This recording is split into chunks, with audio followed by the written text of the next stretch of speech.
तर hi friend, मी बोलवलंय parcel. तर बघू शकताय तुम्ही काय पार्सल बोलवलेलं आहे मी.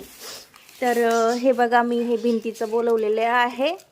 आणि त्याच्याबरोबर म्हणजे तुम्हाला खेळ जर नाही ठोकायचे असेल तर हे याच्यामध्ये अटकून आणि ते लावायचं. तर तुम्हाला दाखवते मी कसं ॲडजस्ट करायचं असेल आपल्या घरामध्ये. तर हे बघा, असं लावायचं त्याला.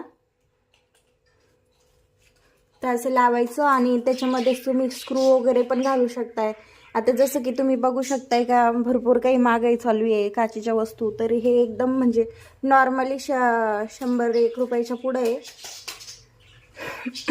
तर कसं वाटलं तुम्हाला कमेंट बॉक्समध्ये सांगा. तर तुम्ही काही पण ठेवू शकताय त्याच्यामध्ये, असे फ्लावर वगैरे पण ठेवू शकताय जसं तुम्हाला शो करायचा. नुसतं चिपकवायची गरज आहे, त्याला ना खेळ लागत ना काही लागत. तर कसं वाटलं तुम्हाला पार्सल तर मला नक्की सांगा कमेंट बॉक्समध्ये.